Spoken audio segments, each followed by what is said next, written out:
Shalom, apa kabar Bapak Ibu Saudara sekalian yang dikasihi Tuhan kita Yesus Kristus? Senang sekali hari di tengah saudara pada siang hari ini, dan kita bersyukur bahwa hari ini merupakan hari raya Pentakosta, di mana kita bersyukur untuk pencurahan Roh Kudus. Tapi hari ini izinkanlah saya untuk menyampaikan firman Tuhan yang lain, oleh karena Roh Kudus hadir untuk menjaga setiap orang. Dan kita percaya bahwa karya Roh Kudus itu sedang bekerja sampai saat ini. Dan kita bersyukur untuk kesempatan yang Tuhan berikan kepada kita pada siang hari ini, untuk kita menikmati bersama firman Tuhan. Di dalam firman Tuhan yang sangat ajaib yang kita akan dengarkan pada siang hari ini. Itu sebabnya mari saya ajak saudara, kita akan baca firman Tuhan di dalam Injil Lukas pasal yang ke-19. Injil Lukas pasal yang ke-19. Saya baca bagi saudara ayat 1 sampai dengan ayat yang ke-10. Kita akan baca bersama-sama, kita akan simak bersama-sama. Lukas pasal 19 ayat pertama, firman Tuhan berkata, Yesus tentang Zakeus. Yesus masuk ke kota Yeriko dan berjalan terus melintasi kota itu. Di situ ada seorang bernama Zakeus, kepala pemungut cukai, dan dia seorang yang kaya. Ia berusaha untuk melihat orang apakah Yesus itu, tetapi ia tidak berhasil karena orang banyak, sebab badannya pendek. Maka berlarilah ia mendahului orang banyak, lalu memanjat pohon ara untuk melihat Yesus yang akan lewat di situ. Ketika Yesus sempat sampai ke tempat itu, ia melihat ke atas dan berkata, Zakeus, segera turun, sebab hari ini aku harus menumpang di rumahmu. Lalu Zakeus segera turun dan menerima Yesus dengan sukacita. Tetapi semua orang yang melihat hal itu bersungut-sungut, katanya, ia menumpang di rumah orang berdosa.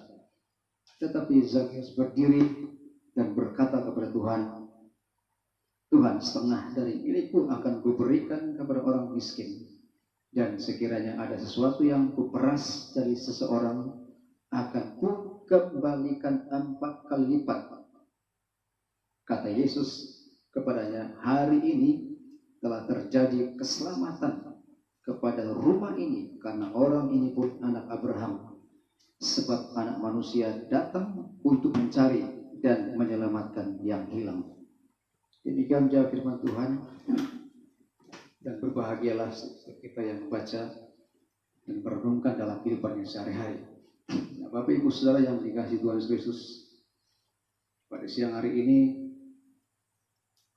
kita bersama-sama untuk menikmati firman Tuhan yang terambil dalam Lukas pasal 19 ayat 1-10 bersama Harvest Vineyard Jakarta pada siang hari ini. Nah, saudara yang dikasihi Tuhan Yesus Kristus, kita lihat di sini bahwa Yesus sedang melewati kota Yeriko. Ya, sebetulnya kota ini dibangun di bawah kutukan. Namun Yesus menghormatinya dengan kehadiran Yesus di kota ini, karena Injil justru untuk orang-orang terkutuk. Walaupun kota ini seharusnya tidak boleh dibangun, namun bukanlah dosa untuk tinggal di dalam kota ini untuk seketika kalau kota ini telah dibangun. Dan kita perhatikan sini, Yesus sedang melakukan perjalanan dari seberang Sungai Yordan menuju ke Betani yang dekat Yerusalem untuk membangkitkan Lazarus yang sudah mati. Nah, dalam perjalanannya, saudara-saudara, kita perhatikan Yesus tetap memiliki hati untuk melakukan beragam kebaikan terhadap jiwa maupun raga setiap orang, termasuk jiwa seorang pemungut cukai yang bernama Zakeus. Kalau kita perhatikan sini, Zakeus adalah seorang Yahudi, dan dia juga adalah seorang kepala pemungut cukai yang tertolak seperti ini, yang memerlukan pertolongan dari Yesus. Dan kita perhatikan di sini, saudara-saudara, bahwa muncul ada, saya siapa ada dalam Lukas pasal ke-19 ini kita akan dapatkan bahwa pertama, cara yang pertama adalah, kita perhatikan di sini ya, cara pertama adalah ayat yang ketiga. Saya baca bagi saudara, saya dikatakan di situ ada seorang bernama Zakeus, kepala pemungut cukai, dan ia seorang yang kaya. Lalu ayat yang ketiga dikatakan sana, ia berusaha untuk melihat orang apakah Yesus itu, tetapi ia tidak berhasil karena orang banyak. Sebab Alkitab mengatakan sini bahwa badannya pendek, saudara. Kalau kita perhatikan di sini bahwa cara, ya kan, cara Yesus yang pertama, ya kan, atau cara orang kaya untuk masuk ke surga, memang dalam khotbah-khotbah sebelumnya Yesus mengancam orang yang kaya, ya kan, bahkan sangat terkenal bahwa pernyataan orang kaya yang masuk surga itu sebabnya kalau seorang yang kaya raya biasanya dianggap momok, biasanya kalau dia tidak jadi berkat, dianggap orang-orang yang sombong, orang-orang yang angkuh karena tidak memperhatikan orang-orang yang lain, atau dengan kekayaannya dia bertindak seolah-olah dia orang hebat, orang yang terpandang dan lain sebagainya, sehingga banyak orang mengecam bahwa orang kaya itu susah masuk surga. Tapi saya beritahu sama saudara bahwa orang kaya yang satu ini berbeda, saudara. Kenapa berbeda? Kalau kita perhatikan di sini bahwa cara Zakeus, ya, yang mewakili orang kaya, mewakili para pemungut cukai yang banyak hartanya, di sini dikatakan ayat yang ketiga, Zakeus memiliki keinginan dan ingin mengetahui orang seperti apakah Yesus itu. Saya beritahu sama saudara bahwa profil dari Yesus itu sangat berpengaruh pada saat itu. Termasuk kedengaranlah telinga oleh Zakeus bahwa profil dari Yesus Kristus begitu terkenal, di mana-mana orang bicara tentang Yesus. Oleh karena Yesus berbuat begitu banyak mujizat, khotbah-khotbahnya sangat berbeda. Sharing firman Allah berbeda dengan para ahli Taurat dan Farisi. Itu sebabnya Yesus pada zaman itu betul-betul namanya tersohor, sehingga setiap orang pengen dekat dengan Yesus, pengen tahu apakah Yesus. Itu sebabnya orang kaya yang satu ini yang namanya Zakeus juga, dia sudah mendengar banyak hal yang hebat mengenai Yesus Kristus Tuhan. Dan hal ini merupakan sebuah keanehan sebetulnya bagi Zakeus untuk melihat dengan matanya sendiri. Biasanya orang kaya tuh, biasanya yang begini-begini kadang-kadang kurang tertarik. Karena dia merasa tersaingi, dia merasa juga orang terpandang. Kalau ada orang terpandang yang baru, ada orang kaya yang lebih dari dia merasa bahwa saya harus lebih.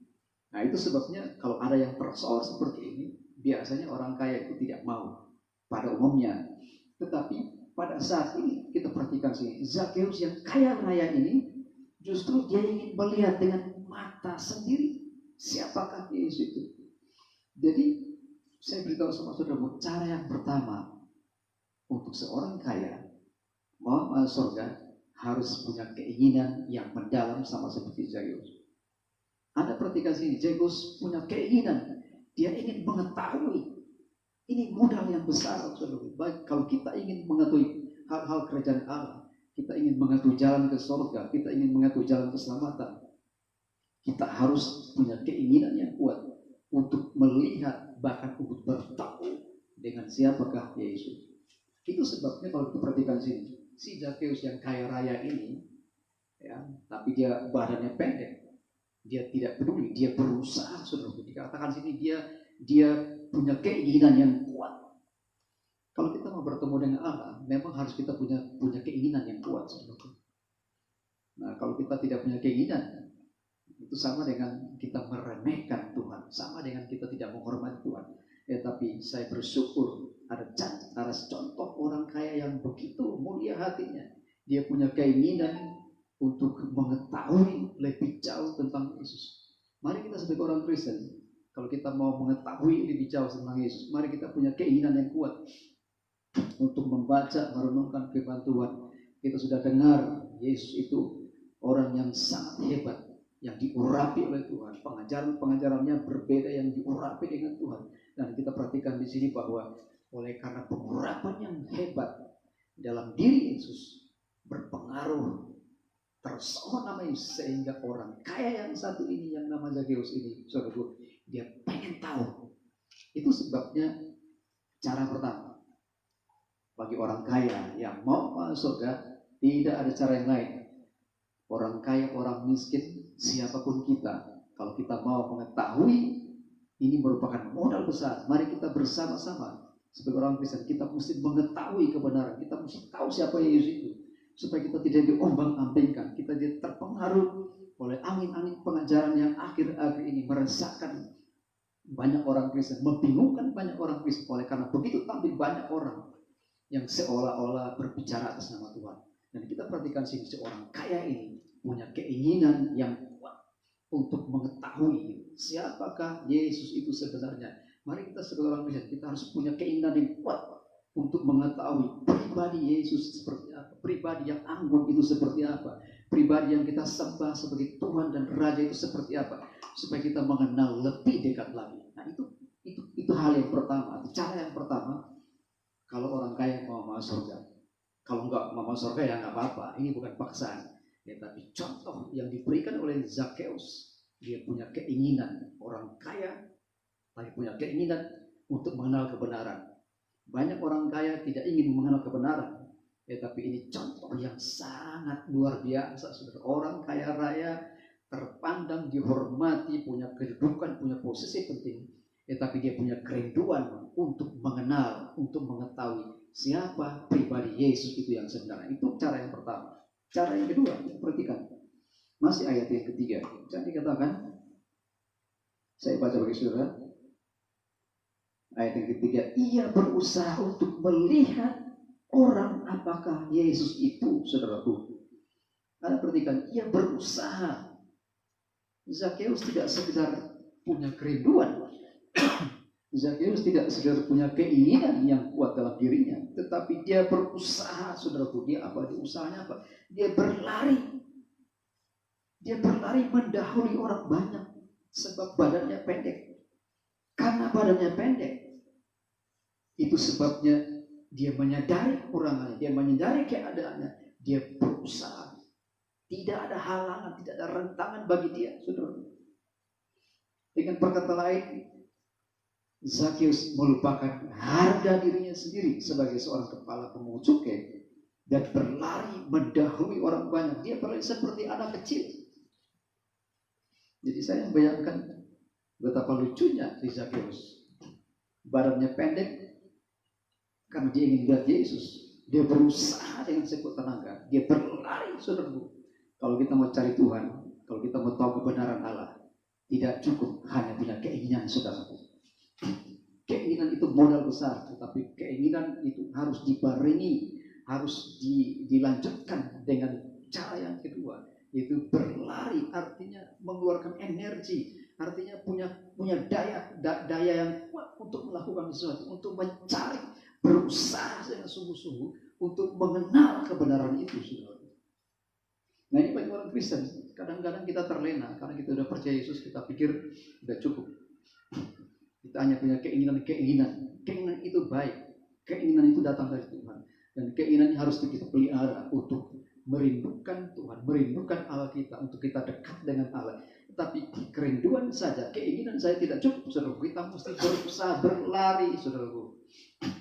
Berlari meninggalkan ketinggalan rohani kita, ketinggalan pemahaman kita. Kita mesti berusaha berlari untuk mencapai, untuk menggapai, untuk mengerti syariat Tuhan, untuk mengerti firman Allah, untuk mengerti pengajaran-pengajaran yang baik dari Allah, mulai hamba-hamba Tuhan, mulai pengajaran-pengajaran yang benar, supaya kita terus berusaha untuk mencari tahu kebenaran yang sejati seperti apa, saudaraku.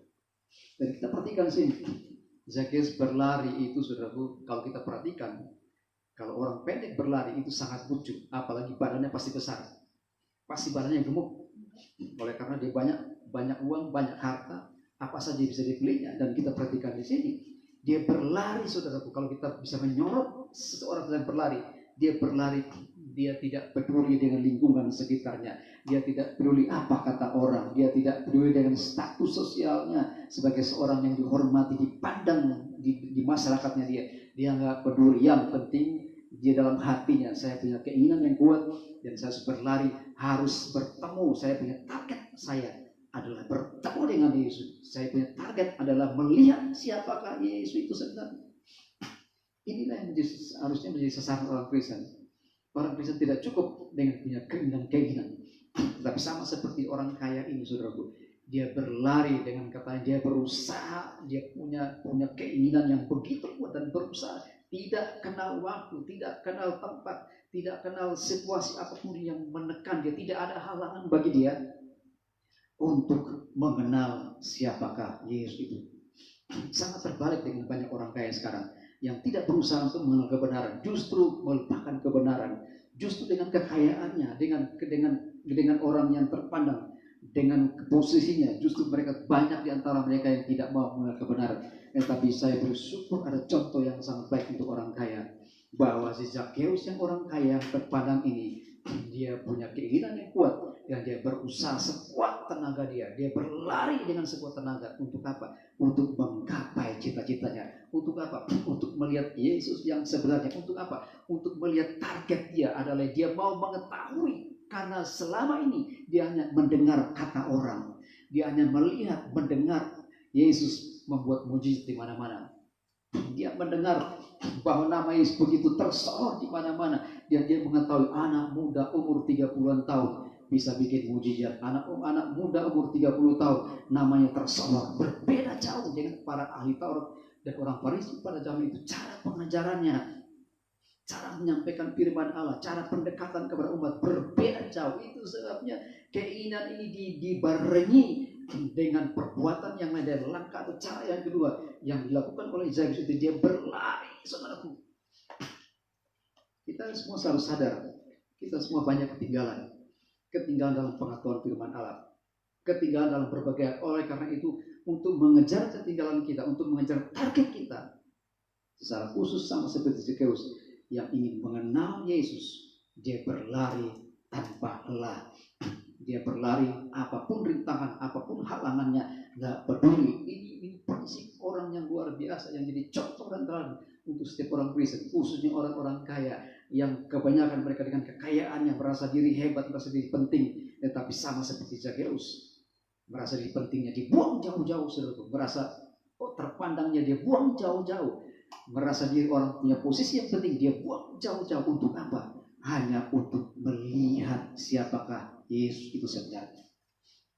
Ini pelajaran yang kedua, cara kedua untuk orang kaya mau masuk surga, mau menikmati berkat-berkat Allah dari surga, mau bertemu dengan Yesus, mau mengenal kebenaran lebih jauh, harus berusaha sekuat tenaga.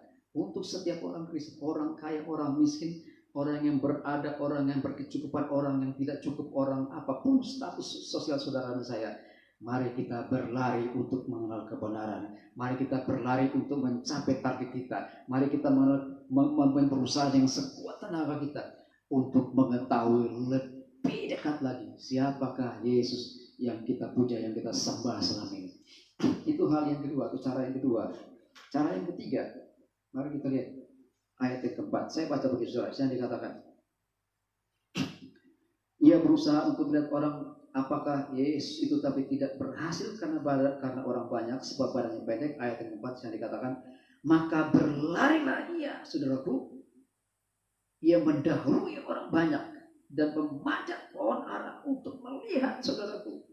Ada perhatikan sini, dia berusaha dengan sekuat tenaga. Lalu dikatakan sana, ketika Yesus sampai ke tempat itu, ia melihat ke atas dan berkata, Zakheus, sekarang turun, sebab hari ini aku harus menumpang di rumahmu. Ada perhatikan sini. Ya. Dia berlari, ya kan? Jangan dia berlari, saudaraku. Dan ayat yang selanjutnya dikatakan, ia berlari mendahului orang banyak. Lalu apa? Alkitab mengatakan, ia memanjat pohon ara. Cara yang ketiga, saudaraku. Kalau kita perhatikan seorang kaya ini, ya, dia tidak sekedar punya keinginan. Dia tidak sekedar berlari, tapi Alkitab mencatat sini dia memanjat pohon ara untuk melihat Yesus, saudaraku. Menarik. Ini orang kaya ini aneh, bin ajaib. Dia tidak hanya berlari, saudaraku. Berlari sudah lucu orang lihat, makin lucu, saudaraku. Makin aneh sikap dari si orang kaya yang satu ini. Dia memanjat pohon. Betul-betul sikapnya kayak anak kecil. Dia nggak peduli apa kata orang. Kalau kita mau cari kebenaran, saudaraku, kalau kita mau mengenal Yesus lebih dekat, nggak peduli kita mau bersikap seperti anak kecil, kayak mau dibilangin orang apa kayak nggak peduli. Benar-benar sikap dari Zakheus ini, dia tidak peduli dengan statusnya sebagai seorang pemimpin yang sedang memanjat pohon ara. Walaupun pohon ara tidak tinggi, tetapi sangat lucu bagi seorang seperti si Zakheus yang terpandang ini memanjat, saudaraku. Anda bisa bayangkan. Dia dalam pengertian dia memanjat dengan pengertian dalam pengertian bahwa dia tidak pernah hilang kreativitasnya. Mau cari Tuhan, kita harus kreatif. Tantangan halangan itu bukan jadi halangan. Tantangan persoalan bukan jadi halangan bagi saudara untuk mencari Tuhan, untuk bertemu dengan Yesus, untuk melakukan hal-hal yang baik dan boleh menjumpai Yesus dengan cara seperti yang dilakukan oleh Zakheus. Dia memanjat pohon, saudaraku. Dia menggunakan cara yang tepat. Kadang-kadang cara-cara aneh, cara-cara yang lucu, justru cara-cara yang tepat, saudaraku. Kadang-kadang cara-cara yang kelihatannya aneh, mau ketemu Yesus aja mesti naik pohon, memanjat pohon, saudaraku. Nah, Anda perhatikan sini bahwa ini cara yang aneh, cara yang lucu, cara yang tidak lazim. Kalau kita mau bertemu Allah, kalau mau bertemu dengan Yesus, saya beritahu sama saudara, gunakan cara-cara yang tidak lazim. Zakheus ini menggunakan cara yang tidak lazim. Mau ketemu Tuhan, manjat pohon ara, saudara. Nah, kita perhatikan di sini, dia menggunakan cara yang tidak lazim. Yang penting dalam hatinya, aku pengen lihat siapakah Yesus itu. Jadi kalau kita mau berusaha, kita mau melakukan sesuatu, kita mau bertemu dengan Allah, kita mau menikmati karya-karya Allah, kita mau menikmati jalan ke surga, seperti Yesus katakan, akulah jalan dan kebenaran hidup. Maka cara yang ketiga yang dilakukan oleh Zakheus, dia melakukan cara-cara yang tidak lazim. Dengan perkata lain, kalau kita mau cari Tuhan, kita perlu cara-cara yang ekstrim, cara-cara yang tidak populer, saudaraku, cara-cara yang tidak dipakai oleh banyak orang, cara-cara yang tidak disukai oleh orang barangkali, atau dianggap lucu, dianggap tidak populer, dianggap tidak masuk akal. Tetapi justru cara itulah berhasil menarik perhatian saudara. Nah, kita perhatikan sini semua. Ia tidak merasa malu. Kalau kita cari Tuhan, saudaraku, hai orang-orang kaya, orang-orang miskin, orang-orang Kristen, orang-orang yang takut dengan Allah, saya cerita sama saudara. Kalau kita mau cari Tuhan, nggak usah merasa malu. Buang rasa malu, saudara. Kita harus akui bahwa kita yang membutuhkan Yesus. Kenapa? Kenapa Zakheus tidak merasa malu? Karena dia membutuhkan Yesus. Dia membutuhkan pertolongan Yesus. Dia membutuhkan siapa? Dia ingin mengenal, saudaraku. Orang kalau mau kenal Yesus nggak perlu rasa malu. Dan yang poin terpenting yang saya catat di sini adalah dia tidak putus asa, saudaraku. Karena badannya pendek, karena situasinya dan kondisinya tidak memungkinkan, tidak bisa menghalangi orang kaya ini, saudaraku. Ini luar biasa pelajaran penting bagi saudara. Dia menggunakan hal-hal yang tidak lazim. Dia menggunakan hal-hal yang tidak populer. Dan dia tidak pernah putus asa, saudaraku. Dia memanjat pohon, artinya dia penuh dengan kreativitas. Dia melakukan inovasi-inovasi.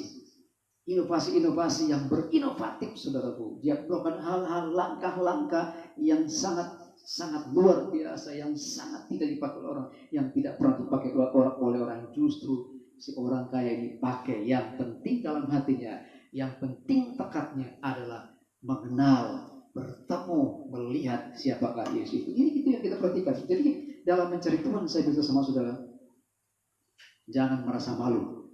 Oke? Pertama, jangan merasa malu. Yang kedua, menggunakan cara-cara yang tidak lazim. Cara-cara yang tidak populer, cara-cara yang tidak disukai oleh orang lain. Dan yang ketiga, jangan pernah putus asa. Jangan pernah merasa hilang akal. Jangan pernah merasa jalan buntu, semuanya pasti ada jalan. Dan kita perhatikan di sini bahwa seorang kaya ini, saudaraku, memang dia punya pengalaman. Dia sebagai seorang pemimpin, dia mengapelai para pemungut cukai sehingga dia punya pengalaman. Pengalaman demi pengalaman inilah yang membentuk karakter dia untuk mencari, berusaha, berlari, bahkan penuh dengan kreativitas untuk memanjat pohon, untuk melihat dan bertemu dengan Yesus. Oleh karena itu, bagi orang-orang kaya raya, bagi orang Kristen pada umumnya, jangan pernah menyerah dengan situasi apapun. Kalau kita mau bertemu dengan Yesus, mau mencari jalan keselamatan, mau mencari jalan kebenaran hidup, kalau kita mau mencari satu kebenaran yang sesungguhnya, kalau kita mau mencari Yesus yang sungguh-sungguhnya, jangan pernah malu gunakan hal-hal yang ajaib, hal-hal yang tidak populer, hal-hal yang tidak disukai, dan yang berikut poin terpentingnya, jangan pernah putus asa, saudara. Amin. Kita perhatikan di sini, dia tidak pernah, orang kaya tidak pernah putus asa. Berbeda dengan orang kaya zaman sekarang, banyak yang putus asa, kecewa, putus asa, bingung, frustrasi. Walaupun banyak kekayaan, justru orang kaya banyak yang putus asa, saudara. Karena masalahnya makin banyak, makin ditekan, tidak mencari Tuhan, tidak berusaha mencari Tuhan, akhirnya frustrasi, tekan, akhirnya banyak yang bunuh diri. Banyak yang lompat dari tingkat gedung yang tinggi dan mati mengenaskan. Kenapa? Karena mereka tidak berusaha untuk mencari Allah. Tapi Anda perhatikan sini, seorang kaya ini, saudaraku, dia tidak pernah putus asa. Kalau kita jadi mencari Allah, tidak boleh putus asa, tidak boleh malu. Kita terus berusaha sekuat tenaga kita untuk melakukan inovasi, untuk melakukan hal-hal, aksi-aksi. Untuk apa? Yang penting targetnya adalah bertemu dan melihat dengan Yesus. Itu yang ketiga, cara yang ketiga untuk orang kaya masuk surga, untuk menikmati kekayaan surgawi. Dan cara yang keempat, kita perhatikan ayat yang kelima.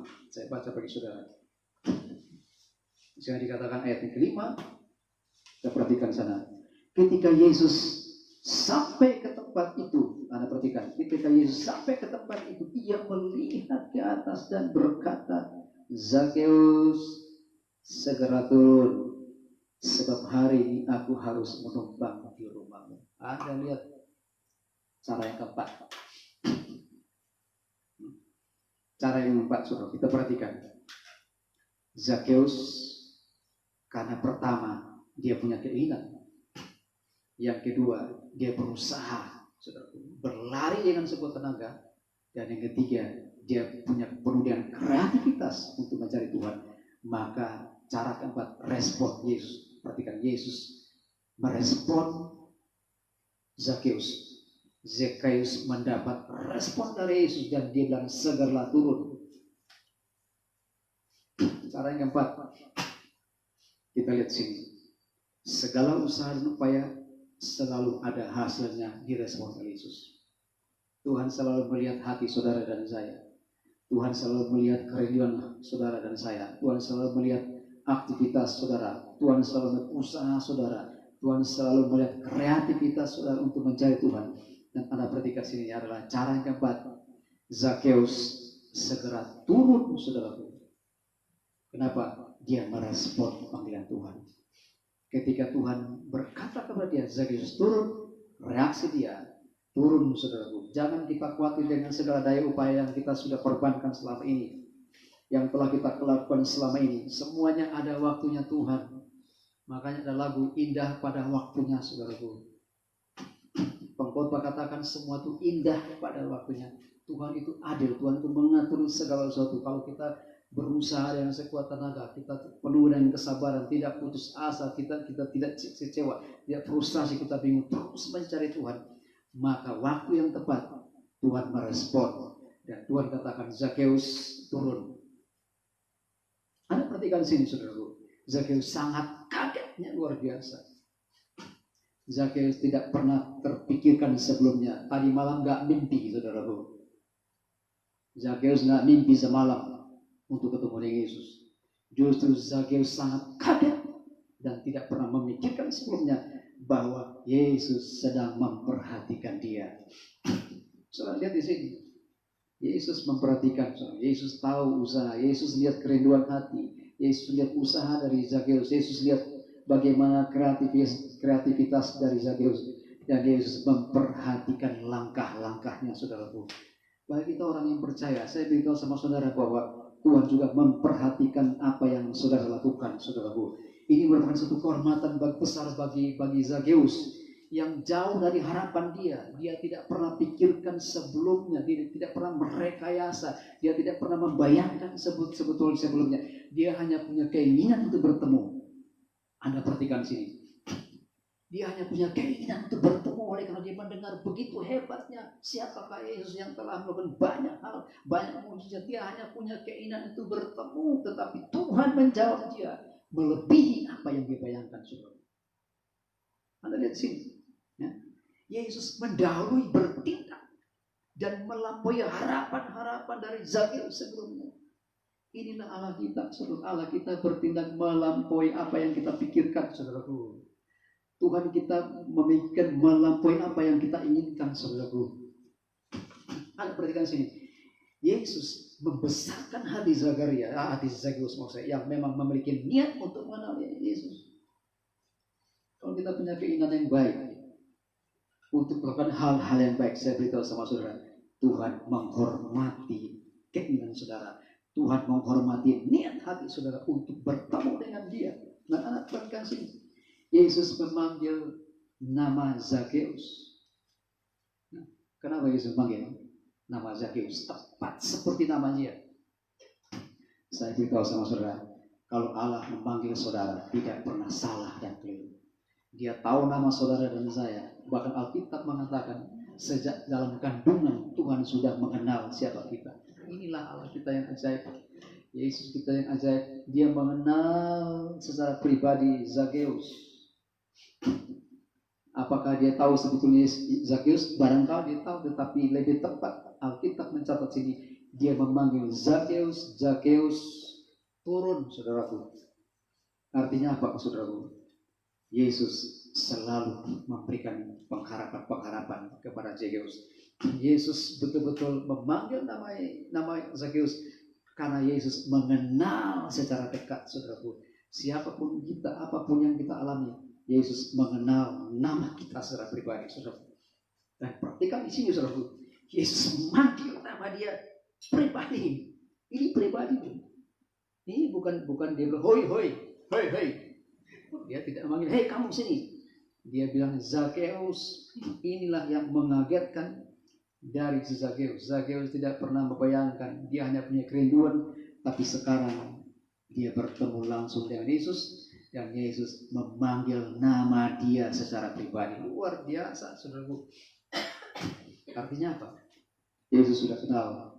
Yesus sudah tahu. Sebelum dia memanjat pohon ara itu, Yesus sudah tahu dia, saudaraku. Orang-orang yang manggil namanya, perhatikan sini. Ya, ini poin penting. Perhatikan, saudaraku. Orang-orang yang dipanggil namanya sama seperti Yesus itu harus turun dan merendahkan diri. Ini hal yang indah, bukan? Hai orang-orang kaya, hai orang Kristen. Nah, kita turun dari singgasana, kita turun dan merendahkan diri. Kalau mau bertemu dengan Yesus, Yesus katakan kalau kamu bertemu dengan Yesus, sama seperti Zakeus, ketika dia bertemu dengan Yesus, dia bilang kamu turun, tinggalkan singgasana kamu, tinggalkan kehebatanmu, tinggalkan kesombonganmu, tinggalkan keangkuhanmu. Turun, saudaraku, turun dari tempatmu. Turun, tinggalkan tempatmu yang kamu sayang selama ini, barangkali yang kamu puja-puja selama ini. Kalau bertemu dengan Yesus, semua orang harus tunduk, saudaraku. Turun dari tahtanya, turun dari atas, dari pohon ara. Turun untuk apa, saudaraku? Karena hari ini aku akan menumpang di rumahmu. Ada perhatikan sini, saudaraku. Jadi Yesus memanggil namanya segera turun. Dan Zakeus merendahkan dirinya. Dan tidak pernah berpikir yang lain. Dengan sukacita yang besar. Dan Alkitab mencatat sini. Zakeus turun segera. Bergegas, saudaraku. Dia bergegas turun. Karena orang-orang yang sudah bertemu dengan Yesus harus cepat-cepat turun. Cepat-cepat bergegas, cepat-cepat merespon, saudaraku.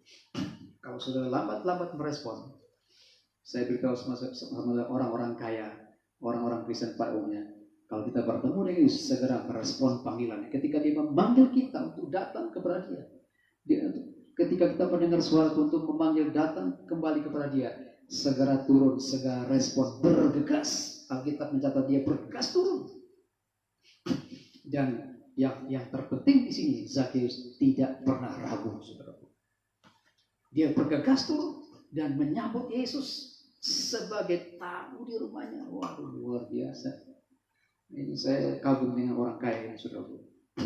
Kalau orang kaya sudah dijamah Tuhan, begini ya, saudaraku. Kalau orang kaya yang banyak hartanya, orang yang hebat, yang punya posisi penting, kalau dijamah Tuhan, orang yang seperti ini bergegas mempersiapkan dirinya.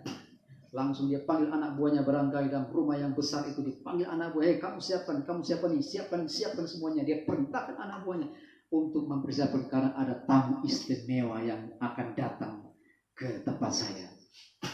Karena ada perhatikan sini, saudara. Zakheus tidak ragu, dia bergegas dan menyambut Yesus sebagai tamu di rumahnya, karena Yesus akan menumpang di rumahnya walaupun barangkali cuma 1-2 jam, saudaraku. Kalau kita mau mencari Tuhan sungguh-sungguh, hai orang-orang kaya, hai orang-orang Kristen, orang-orang yang mau mencari Allah, hai saudara, dimanapun posisi saudara, siapapun keadaan saudara, latar belakang apapun kehidupan saudara dan saya, kalau saudara mencari Tuhan yang sungguh-sungguh, saudara punya keinginan yang sungguh-sungguh dengan Allah, Allah akan merespon, bahkan Allah mendatangi saudara. Kita perhatikan di sini, Yesus mendatangi Zakheus, saudaraku. Dia mendapat penghormatan yang luar biasa, dikunjungi oleh orang yang tersohor, dikunjungi oleh anak muda yang buat mujizat di mana-mana, dikunjungi oleh orang terkenal pada saat itu. Ini merupakan satu kebanggaan luar biasa. Walaupun dia sebagai seorang pemimpin bangun cukai yang dicibir oleh orang-orang sebangsanya, oleh karena dia dianggap sebagai pengkhianat, dia dianggap melakukan hal-hal yang lain, hal-hal yang bertentangan barangkali, yang tidak sesuai dengan keinginan hati bangsanya. Tapi kali ini, saudaraku, Alkitab mencatat dia juga adalah orang Yahudi, anak Abraham. Dia punya kesempatan untuk berjumpa dengan Yesus. Bahkan Yesus datang ke rumahnya untuk menjadi tamu yang terhormat. Mari kita jadikan Yesus sebagai tamu terhormat dalam kehidupan kita masing-masing. Bukan sekali kita punya keinginan, kita berlari, kita berusaha sekuat tenaga. Tidak sekadar kita memanjat pohon, mengeluarkan energi kita, tapi setelah kita mendapatkan apa yang Tuhan berikan kepada kita, kita dijamah Tuhan sama seperti Zakheus dan menerima Yesus di rumahnya. Dan Anda perhatikan, istri dan anak-anaknya pasti menerima dengan sukacita. Kalau sang kepala rumah tangga menerima, pasti semua istri, anak-anak, semua satu keluarga itu menerima dengan sukacita. Kita perhatikan di sini, saudaraku, bahwa cara yang keempat, sekali lagi, cara yang keempat adalah dia merespon dan segera turun dan mendapati Yesus dan mempersiapkan segala sesuatunya.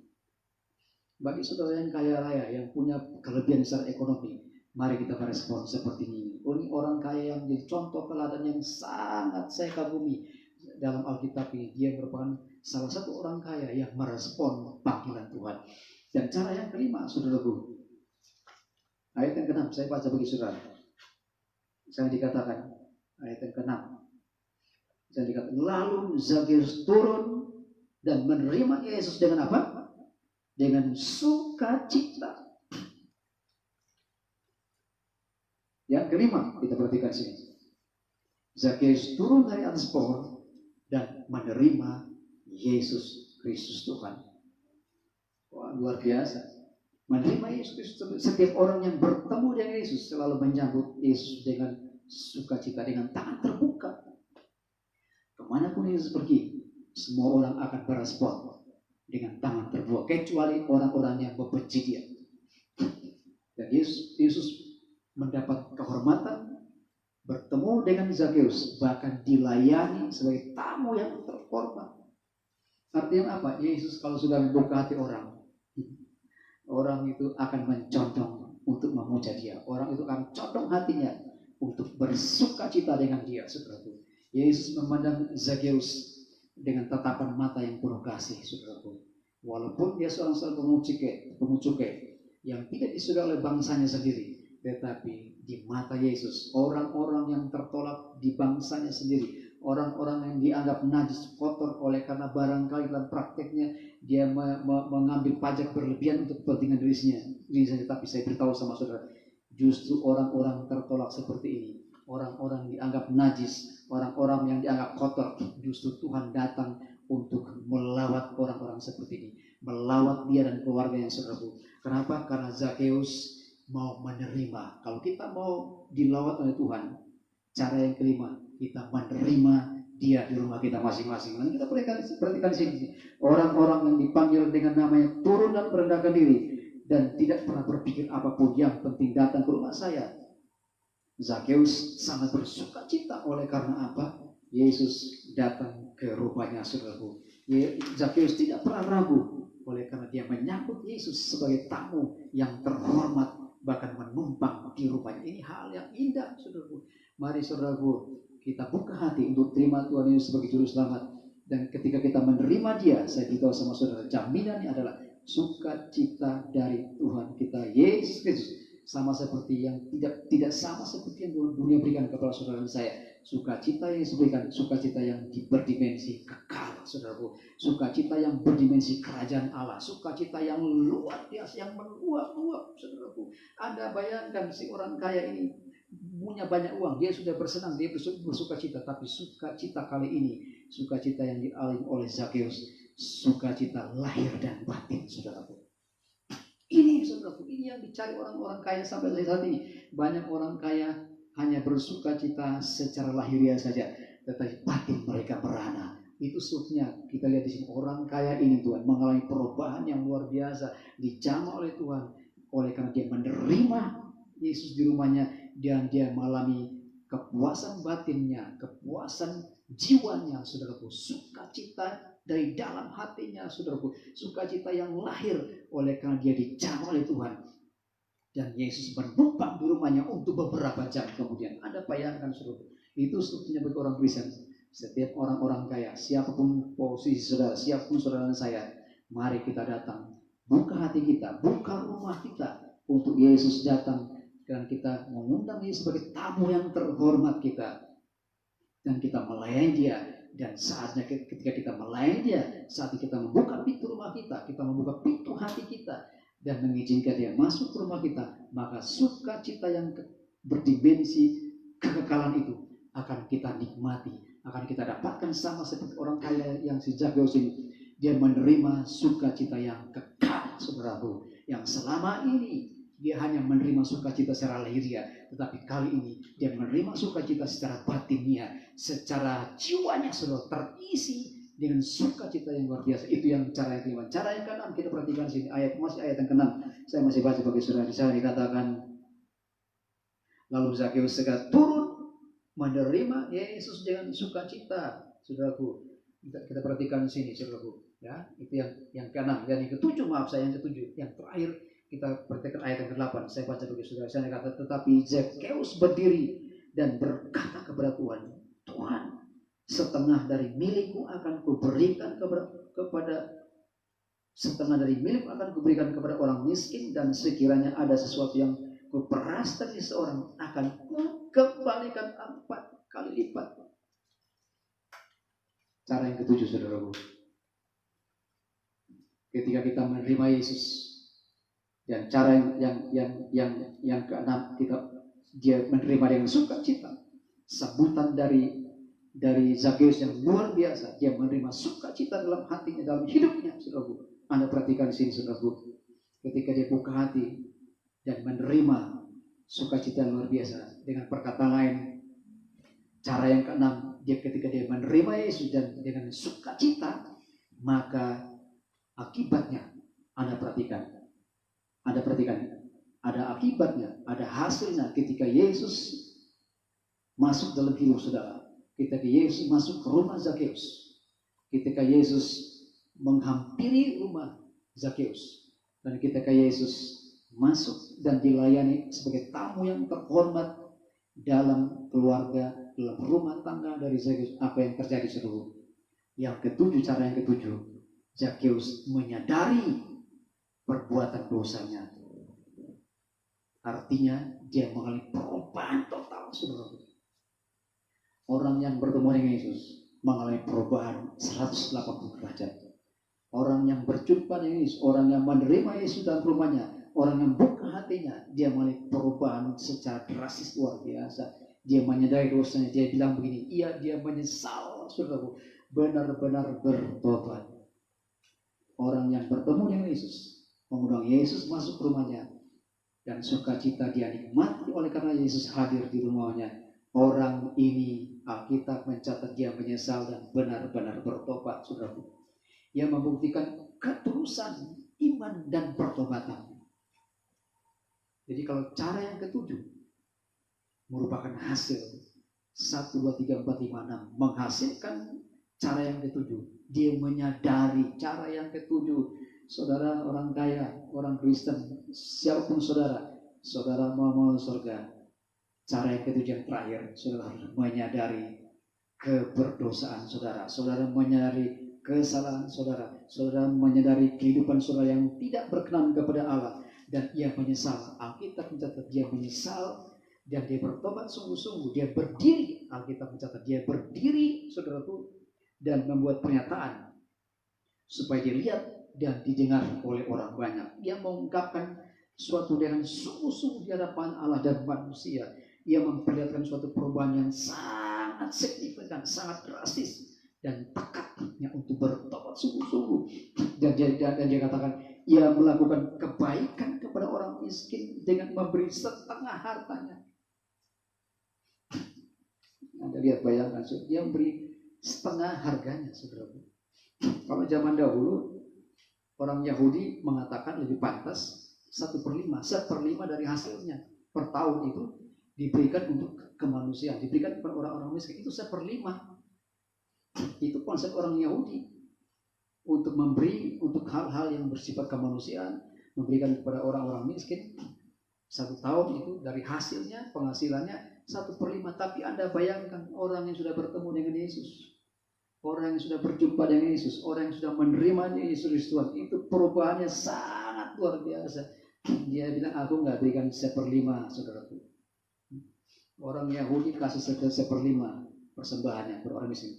Tetapi Anda perhatikan di sini, Zakius mengatakan, setengah dari hartaku aku akan berikan kepada orang miskin. Luar biasa, saudaraku. Artinya apa? Cara yang ketujuh. Kalau kita sudah menikmati firman Allah, kita menikmati keselamatan, kalau kita sudah bersungguh-sungguh menerima Tuhan kita Yesus sebagai Tuhan dan Juru Selamat, saudaraku, saudara lihat di sini bahwa yang ketujuh adalah dia berbuat kebaikan. Sadar akan dosanya, dibarengi, kita sadar akan dosanya, dibarengi dengan perbuatan kebaikan, saudaraku. Bahkan dia mencatat di sini bahwa dia akan mengembalikan 4 kali lipat kalau ada yang peras. Luar biasa. Artinya apa, saudaraku? Cara yang ketujuh, saudara mau masuk surga, orang-orang kaya raya yang mau masuk surga, ini kesempatan bagi saudara dan saya. Saudara posisi apapun, latar belakang apapun, saudara diberikan kesempatan yang sama. Masuk kepada cara yang ketujuh, menyadari dosa-dosanya, berbuat kebaikan kepada orang-orang miskin. Artinya apa? Menjadi berkat, menjadi saluran berkat, bukan cuma agen berkat, tapi kali ini menjadi manajer berkat, saudara. Kita perlu menjadi manajer berkat untuk mengatur, menyampaikan, memberikan bantuan-bantuan kepada orang-orang yang miskin, orang-orang yang membutuhkan pertolongan dari Allah. Dan Alkitab mencatat sini, saudara, si orang kaya yang ini luar biasa. Dia memberikan separuhnya, setengah hartanya dia berikan kepada orang miskin. Kalau kita beri kesimpulan saya, saudara, pada siang hari ini, bagi orang-orang kaya, orang-orang yang mau datang kepada Allah, orang-orang yang selama ini tertolak, orang-orang yang dihina, diolok, orang-orang yang dimusuhi oleh orang lain, orang-orang yang tidak berharga, orang-orang yang disepelekan oleh orang-orang dianggap pengkhianat, datang kepada Yesus dengan cara, saudara. Pertama adalah mari kita berusaha sekuat tenaga untuk mencari Yesus. Yang kedua, berlari, artinya mengorbankan segala yang kita miliki untuk mengenal kebenaran. Yang ketiga, bukan cuma mengorbankan, tetapi penuh dengan kreativitas. Memanjat pohon pun tidak usah merasa malu, tidak usah perlu dengan gengsi kita. Kita tinggalkan gengsi kita, sama seperti Zakeus. Dia memanjat pohon, melakukan hal-hal yang tidak lazim, yang akan menjadi olokan, hinaan, tetapi dia tidak peduli. Kenapa? Yang penting dia bertemu dengan Yesus. Dan kita perlu dengan kreativitas. Yang keempat, saudaraku, hasilnya adalah tidak sia-sia. Tuhan menghampiri dia dan Tuhan memanggil dia, Zakeus, Zakeus, datang, aku akan datang, akan singgah di rumahmu, aku akan menumpang di rumahmu walaupun hanya beberapa jam. Dan yang kelima adalah dia segera turun dan menerima Yesus, saudaraku. Saudara mau masuk surga, turun dari tempat saudara, tinggalkan tempat saudara, datang kepada Yesus, terima Yesus dalam rumahmu, buka hati saudara, terima Yesus, karena dia sangat mengasihi saudara. Dan yang keenam adalah hasilnya adalah menerima dengan sukacita. Alkitab mencatat Zakeus menerima dengan sukacita, bahkan seluruh keluarganya, istri dan anak-anaknya menerima, satu keluarga menerima dengan sukacita. Kalau Yesus hadir di rumah saudara, kalau saudara buka hati saudara, saudara buka pintu rumah saudara, saudara buka hati saudara, Yesus masuk dan Yesus membawa sukacita yang besar. Oleh karena apa? Sukacita yang Tuhan berikan kepada saudara dan saya tidak sama seperti dunia berikan. Sukacita yang diberikan Allah berdimensi kekekalan, berdimensi kerajaan Allah, tidak tergantung dengan situasi dan kondisi apapun. Oleh karena kita menerima Tuhan Yesus sebagai Juru Selamat kita membuka hati kita. Dan yang terakhir, yang ketujuh, setelah kita menerima, kita bertobat sungguh-sungguh, menyesali perbuatan dosa kita tinggalkan dosa kita pengakuan, mengaku di hadapan Allah, di hadapan manusia, kita menerima Tuhan kita Yesus Kristus, dan kita berbuat kebaikan, saudaraku. Orang-orang kaya, orang-orang miskin, orang-orang pisan, siapapun keadaan saudara dan saya sampai saat ini, mari kita mengakui sebagai Tuhan Juru Selamat, dan kita tinggalkan perbuatan kita yang lama, dan kita berusaha untuk melakukan sesuatu untuk berbuat kebaikan kepada orang-orang lain yang membutuhkan. Artinya apa, saudaraku? Pelajaran penting yang kita dapatkan pada siang ini, sebelum saya menutup sharing saya firman Tuhan pada siang ini, kalau Zakeus seorang pemimpin dan kaya raya yang banyak hartanya, mendapatkan kehormatan yang besar untuk menerima Yesus Kristus sebagai Tuhan, sebagai Juru Selamat, maka seyogianya kita sebagai orang Kristen yang kaya raya punya kesempatan yang sama seperti Zakeus. Kalau Zakeus berusaha dengan sekuat tenaganya dan bisa dilirik oleh Yesus, bahkan Yesus manggil nama dia, pasti kita juga bisa sama seperti Zakeus. Yang paling penting, kita turun merendahkan diri kita membuka hati kita, membuka pikiran kita, membuka perasaan kita, bahkan membuka rumah kita untuk biarkan Yesus masuk dalam hidup kita, dan biarlah sukacita itu menjadi penuh di dalam diri kita masing-masing, sehingga konsep orang kaya sulit masuk surga dirubah sekarang, saudara. Justru orang kaya punya kesempatan masuk surga, saudaraku. Ini yang saya mau sharing kepada saudara pada siang hari ini. Kesempatan yang lain, saudaraku, saya beritahu sama saudara bahwa kesempatan inilah kesempatan yang indah bagi orang-orang kaya untuk masuk surga. Tidak ada lagi istilah orang kaya sulit masuk surga. Yang ada istilah adalah Yesus mengundang kita masing-masing. Yesus mau datang kepada kita masing-masing, dan kita terima Yesus.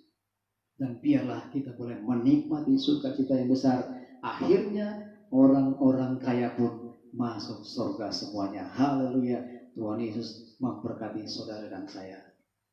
Amin.